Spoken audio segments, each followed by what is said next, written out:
समय का सही उपयोग। रवि एक छोटे से गांव का लड़का था जिसे हमेशा लगता था कि उसके पास सफलता पाने के लिए पर्याप्त समय नहीं है।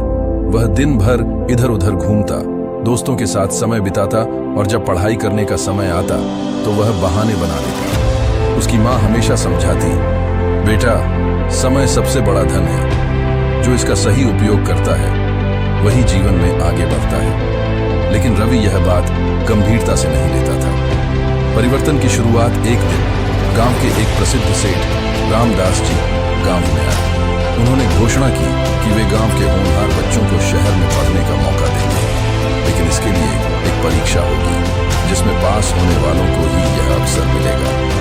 रवि इस मौके को सुनकर बहुत उत्साहित हो गया, लेकिन जब उसने परीक्षा की तैयारी शुरू करनी चाहिए तो उसे एहसास हुआ कि उसने अपना बहुत सारा कीमती समय बर्बाद कर दिया है।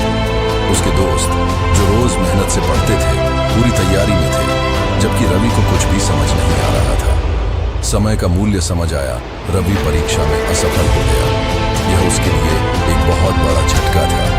उसे अपनी माँ की बात याद आई, समय का सही उपयोग ही सफलता की कुंजी है। उसने ठान लिया कि अब वह समय की कदर करेगा और अपनी गलतियों से सीखेगा।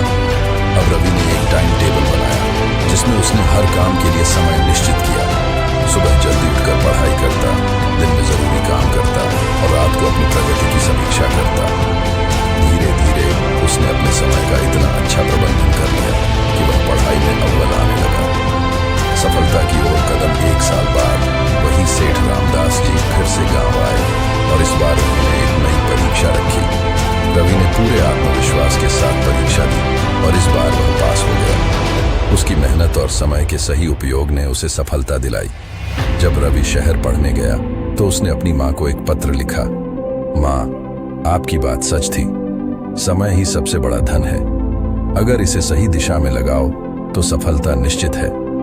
शिक्षा इस कहानी से हमें यह सीखने को मिलता है कि समय को बेकार गंवाने से कुछ हासिल नहीं होता। यदि हम समय का सही उपयोग करें तो कोई भी लक्ष्य असंभव नहीं होता।